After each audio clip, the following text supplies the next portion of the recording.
Sex offenders ہوتے ہیں وہ ریپیٹ افینڈرز ہوتے ہیں. جس طرح یہ جو ایک ابھی بھاگا ہوا ہے جو عابد, اس سے پہلے بھی گینگ ریپ کی ہوئی ہے, اور پھر سے جو بھی اس کو سزا دی تھی ظاہر ہے وہ عبرتناک نہیں تھی کیونکہ اس نے پھر سے کیا, اور یہ تو رپورٹ ہوا سیکنڈ ٹائم. بیچ میں کتنے اس نے ایسے جرم کیے جو ان رپورٹڈ ہے, اور جتنا بھی ہم اس میں انویسٹیگیٹ کرتے ہیں تو ہمیں یہ پتا چلتا ہے کہ یہ بڑا ایک چھوٹا سا نمبر رپورٹ ہوتا ہے. چائلڈ ابیوز میں بھی جدھر بچوں سے ظلم ہوتا ہے, اور یہ ریپ کیسز میں بھی, کیونکہ ہم سب جانتے ہیں کہ وہ کس طرح کے ٹراما اور صدمہ سے گزرتے ہیں, بچے بھی اور جو خواتین بھی. تو اس کے اوپر ہم تیاری کر رہے ہیں ایک بل کی, لیجسلیشن کی, جس میں عبرتناک سزا ہو, خوف زدہ ہو لوگ, یہ کرتے ہوئے ان کو پتا ہو کہ کسی کی جب وہ زندگی تباہ کریں گے تو اس کے کانسیکوینسز ہے. سو انشاءاللہ یہ بل تیار ہو رہا ہے, یہ آپ کے سامنے چند دنوں میں ہم پیش کریں گے, اور اس میں صرف یہی نہیں کہ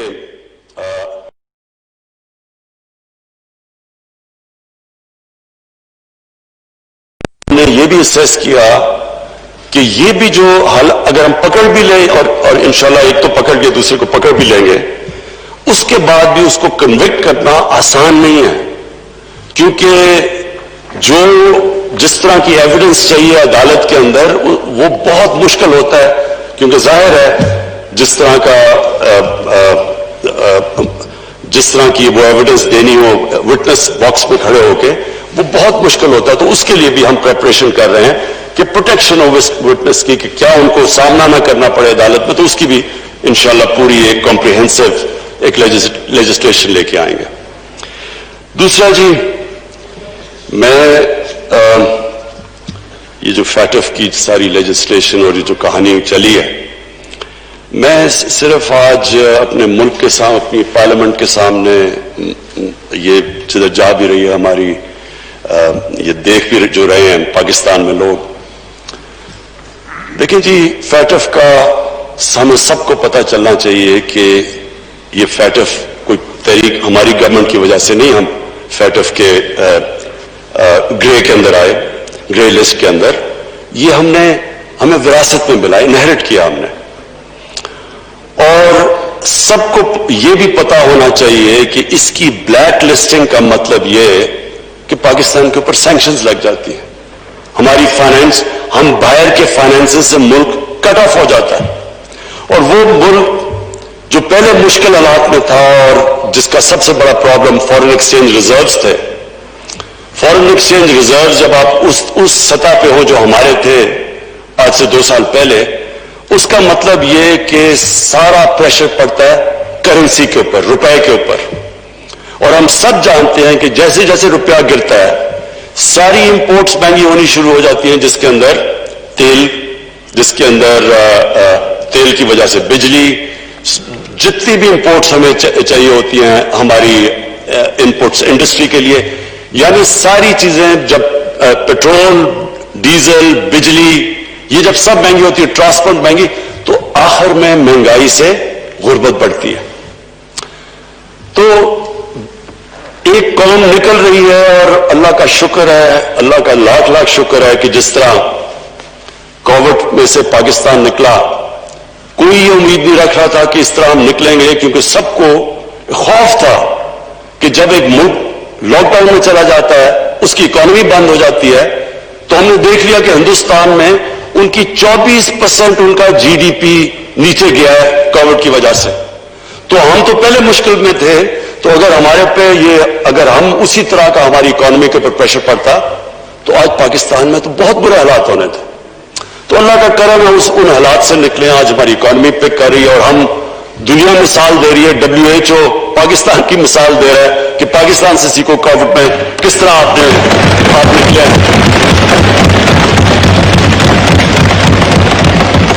تو میں تو آج یہ امید لگا رہا تھا کہ ہماری اپوزیشن جو آئے گی وہ ہماری تعریفیں کرے گی, ہمیں شکریہ ادا کرے گی کہ جس طرح ہم نے اس مشکل وقت سے نکلے ہیں. میں تو سمجھ رہا تھا کہ وہ, کیونکہ ان کو فکر ہو, دیکھیں نا, ڈیموکریسی کے اندر ایک ڈیموکریٹک اپوزیشن کا بہت بڑا رول ہوتا ہے، کیونکہ یہ پبلک ریپرزینٹ کرتے ہیں، یہ پبلک کے مفادات کی حفاظت کرتے ہیں. اس لیے ہم کہتے ہیں نا پارلیمنٹ کا ایک خاص رتبہ ہے دنیا میں. رتبہ اس لیے ہے کہ ہم عوام کے انٹرسٹ کی حفاظت کرتے ہیں، اس لیے ہمارے پاس ہمیں ایک سٹیٹس ملتا ہے، اس لیے ہمارے کئی جگہ ہمیں وی آئی پیز کی طرح ٹریٹ کرتے ہیں، کیونکہ لوگ سمجھتے ہیں ہم ان کے انٹرسٹ کو پروٹیکٹ کرتے ہیں. تو یہ جو جس طرح پاکستان نکلا ہے، اور اگر ورلڈ ہیلتھ آرگنائزیشن کہہ رہی ہے دنیا کو کہ پاکستان سے سیکھو، جس طرح پاکستان نکلا ہے کہ ہم نے اپنے لوگوں کو بھی بچا لیا. اللہ کا شکر ہے، ہندوستان سے آپ دیکھیں تو ان کے تو کیسز ابھی اوپر جا رہے ہیں، تو ہم نے تو ہمارے تو کیسز بھی ہمارے کنٹرول ہو گئے. اللہ کا شکر ہے کہ آج پاکستان کے اندر ہمارے ہسپتال پریشر میں نہیں ہیں، کیسز بھی نیچے جا رہے ہیں، اور ہم نے اپنی اکانومی بھی بچا لی. لیکن میں نے آج اپوزیشن کا جب رویہ دیکھا تو مجھے جو میرے دل میں خدشہ تھا، جو میرے ان کے اوپر میرے ویوز ہیں، سب اپوزیشن پہ نہیں، ان کے جو لیڈرز ہیں وہ کنفرم ہو گئے. آج وہ کنفرم تب بھی ہو گئے جس طرح انہوں نے فیٹف کی لیجسلیشن کو اپروچ کیا. کیونکہ فیٹف کا بلیک لسٹ میں جانا مطلب اکنامک سینکشنز، اس کا مطلب کہ ہماری اکانومی کریش کرنا، اس کا مطلب روپیہ کدھر رکے گا، 250 پہ 300 پہ ڈالر جائے گا، کسی کو نہیں پتا، کیونکہ ہمارے پاس تو اتنے فورن ایکسچینج ریزروز نہیں ہے کہ ہم روپے کو سپورٹ کر سکیں.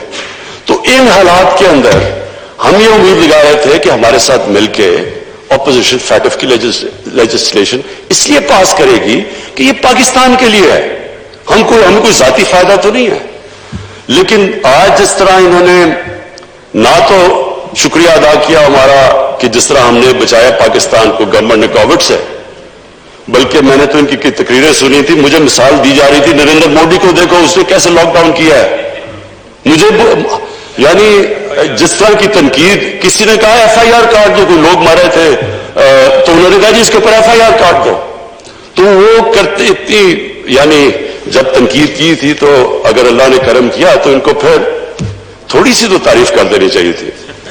لیکن جو آج ان کا رویہ تھا، اور جو ہماری نیگوسیشنز چلی اور ہم نے کوشش کی ان کو کنونس کرنے کی کہ یہ پاکستان کے انٹرسٹ میں ہے، یہ فیٹف کے ہمارے گرے لسٹ سے نکلنا اور کئی خدا نخواستہ بلیک لسٹ میں جانا، یہ تو پاکستان کا ایشو ہے. لیکن جو بھی نیگوشیٹ کر رہے تھے،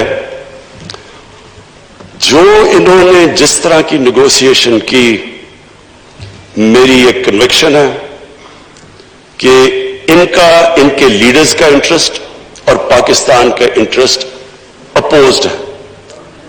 جو پاکستان کی بہتری ہے اس کے اوپر ان کا کوئی فکر نہیں. ان کو اپنے ذاتی انٹرسٹ کو پروٹیکٹ کرنے کے لیے انہوں نے ہر قسم کی ہمیں بلیک میل کرنے کی کوشش کی. یعنی انہوں نے سمجھا کہ جی اتنا خوف زدہ ہوں گے کہ کہیں بلیک لسٹ نہ ہو جائے. انہوں نے 38 شکیں تھیں جو ہیں نیب کے قانون میں، اس میں سے 34 میں انہوں نے امینڈمنٹس کا ہمارے سامنے رکھ دی. یعنی 34 نیب کے ایکٹ میں امینڈمنٹس کا مطلب کہ نیب کو دفن کر دو. سو انہوں نے استعمال کیا فیٹف کو اپنے جو کرپشن کے کیسز تھے وہ بچانے کے لیے، اور کوئی فکر نہیں کہ اگر ملک بلیک لسٹ میں چلا جاتا تو کیا ہوتا ہے. اور انہوں نے لاسٹ منٹ تک کوشش کی. پھر جب انہوں نے دیکھا ہم بلیک میل نہیں ہو رہا، پھر بھی اینڈ میں جا کے پھنس گئے منی لانڈرنگ کے اوپر. اسپیکر صاحب، میں اپنی قوم کو، کیونکہ اپنی ممبرز بھی میرے بیٹھے ہیں، قوم بھی، ان کو بڑا ضروری ہے. اللہ اکبر، اللہ اکبر، اللہ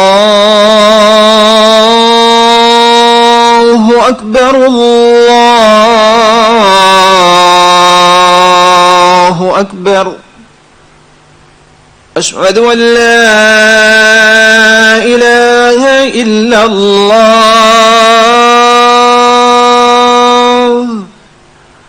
اشہد ان لا إله إلا الله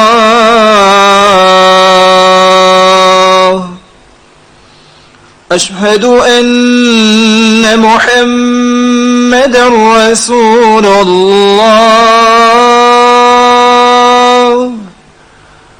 أشهد أن محمدا رسول الله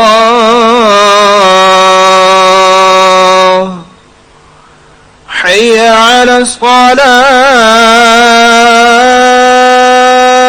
الصلاة حي على الصلاة حي على الفلاح حي على الفلاح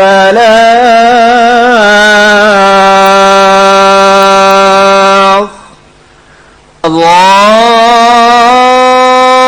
أكبر الله أكبر لا إله إلا الله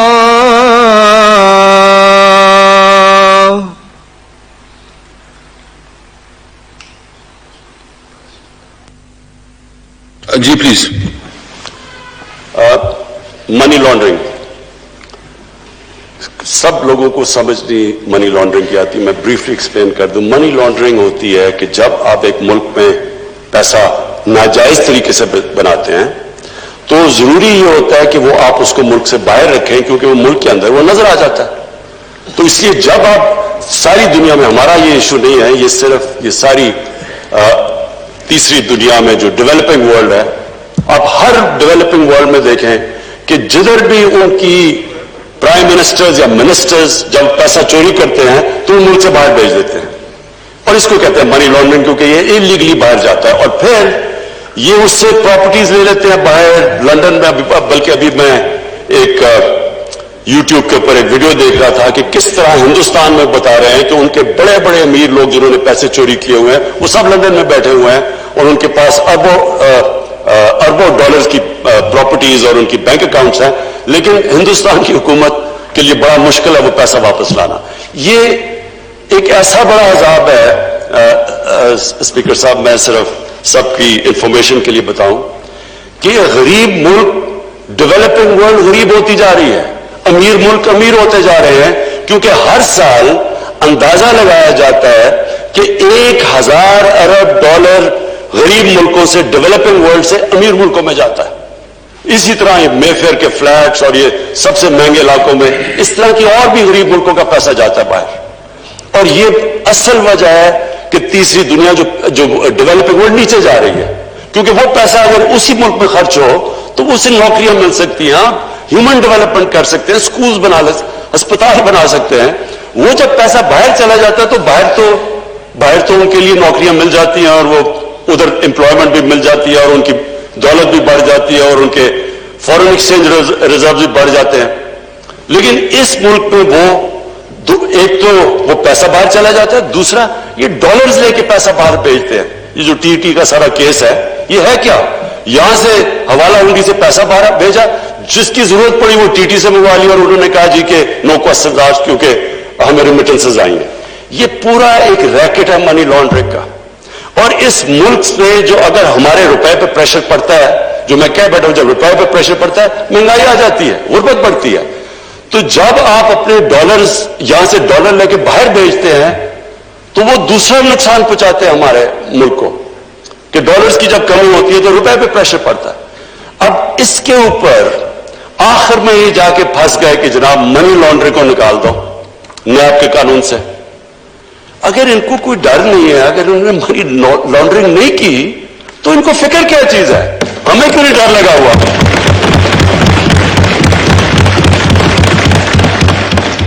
اور افسوس یہ ہے کہ اس کے اوپر انہوں نے اتنا زیادہ سارا ہمارے ٹائم بھی ضائع ہوا, یہ سارا ادھر تک پہنچے. اور پھر سے میں یہاں اپنی ٹیم کا بہت شکریہ ادا کرتا ہوں کہ آپ سب آج آئے اور آپ کا جو جذبہ, اور آپ بیٹھے اور اتنی دیر تک آپ نے پوری صبر سے کام لیا. لیکن یہ اتنا امپورٹنٹ تھا کہ ہم یہ لیجسلیشن پاس کریں, فیٹف کے لیے نہیں, منی لانڈرنگ کے لیے.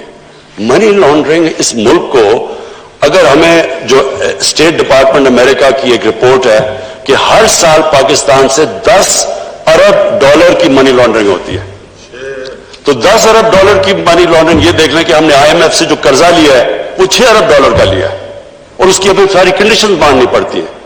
تو یہ سوچ لیں کہ 10 ارب ڈالر کی اگر ہم منی لانڈرنگ ہی روک لیں تو ہمیں قرضے لینے نہ پڑتا IMF سے, کیونکہ ہمارے پاس ہمارے ریزروز کم تھے.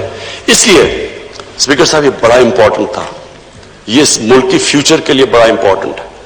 اور ہماری یہ بھی بدقسمتی ہے کہ جو ہماری رولنگ ایلیٹ, جو ہمارے صاحب اقتدار رہے ہیں, وہ صاحب اقتدار جب یہ پیسہ باہر جا رہا تھا کسی نے کوشش نہیں کی روکنے کی.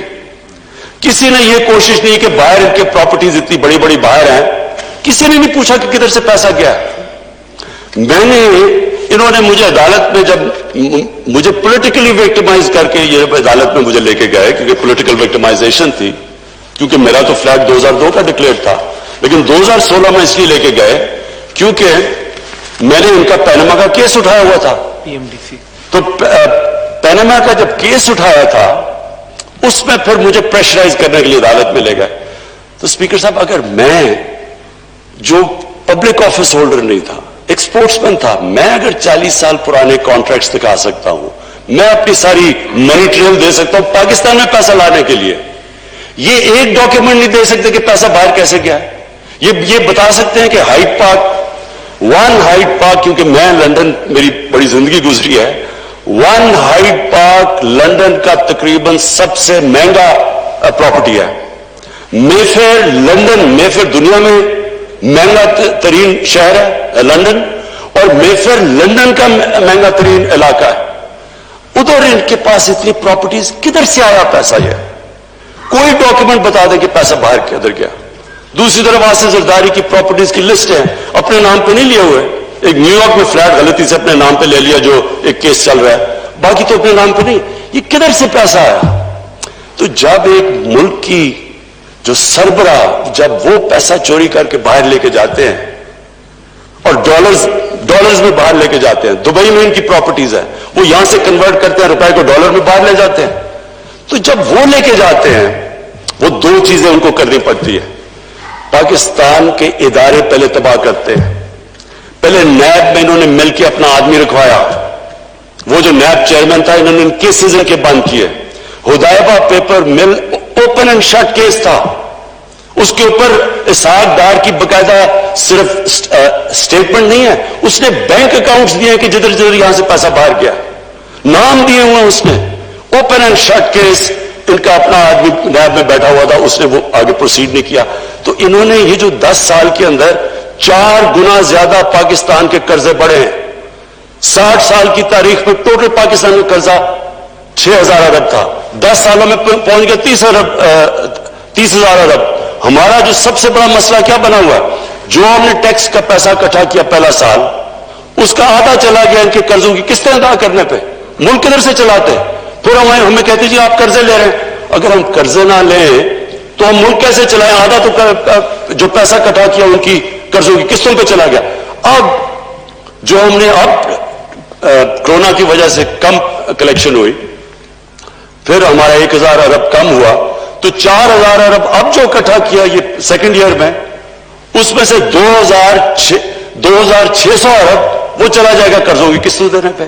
تو اسپیکر صاحب بات یہ ہے کہ یہ کیسے ہو سکتا ہے کہ آپ نے 10 سال میں اس ملک کو بوجھ ڈال دیا, اس کا ملک کا جو قرضہ ہے وہ 4 گنا زیادہ بڑھا دیا, اور آپ جب بات کریں کرپشن کی تو کہتے ہیں پولیٹیکل وکٹمائزیشن ہے, کبھی کہتے ہیں کہ جی یہ بلیک میل ادھر کر رہے ہیں, کبھی پہلے انہوں نے بلیک میل, اس پہ پہلے ہمیں کہا جی پہلے دن سے شروع کر دیا کہ جناب ہم مانتے ہی نہیں الیکشن کو, ہم کہہ رہے ہیں کہ کھولیں جو آپ چاہتے ہیں, بتائیں ہمیں کون سی.